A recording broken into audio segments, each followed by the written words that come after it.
If you're suffering from stress and wondering how to cope with anxiety and panic attacks, then this video is for you. Welcome back to the channel, guys.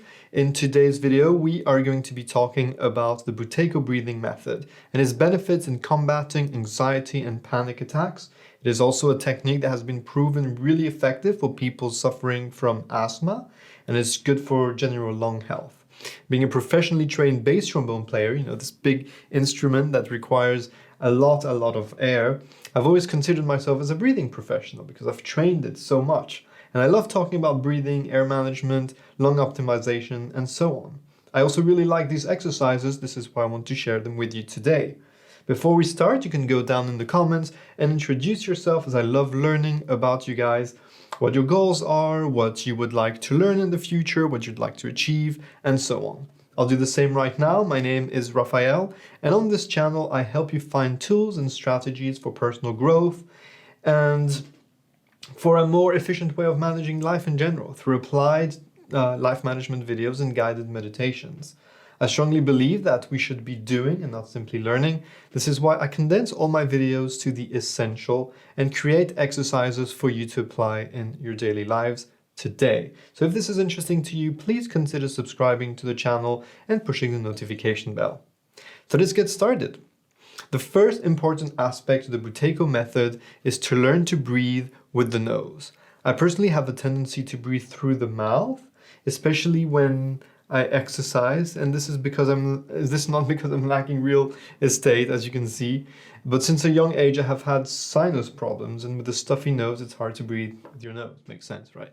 However, you should really try to take good care of your sinus, and it is possible to unclog it with natural methods. What I do is steam inhalations with menthol and eucalyptus. That helps a lot.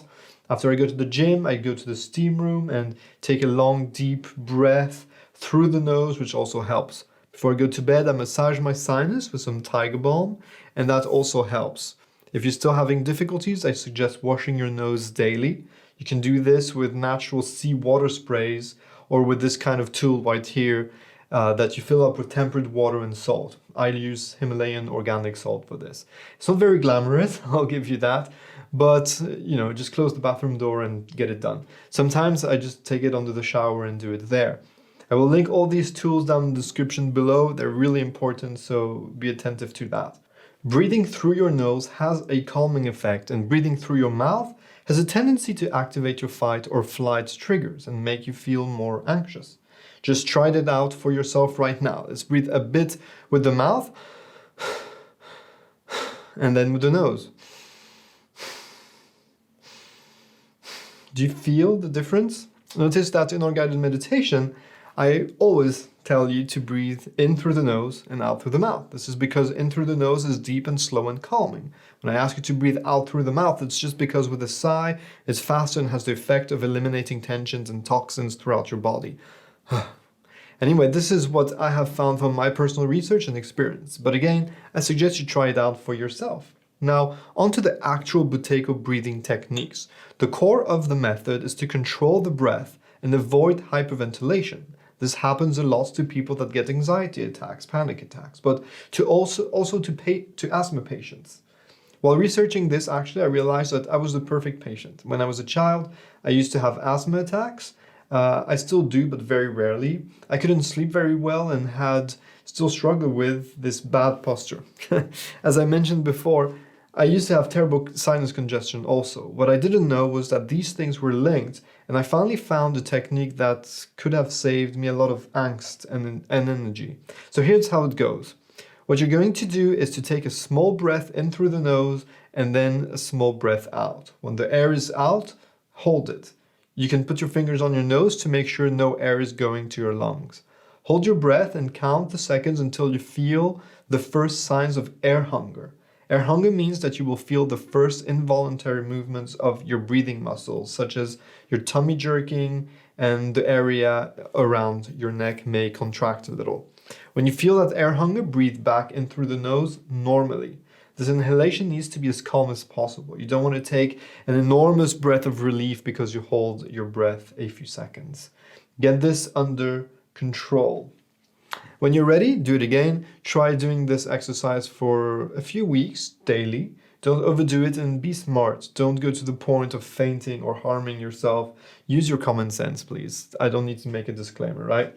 And in any kind of doubt, consult a medical professional. This is not a crazy apnea exercise. It should be done very, very gently, very easily and effortlessly. So let me tell you again, you just breathe in through the nose very gently, breathe it out. Once your air is out, you hold it. Once you feel this little air hunger, then you take a normal breath. So let me demonstrate it, and maybe you can do it with me. So in through the nose, out through the nose, and hold.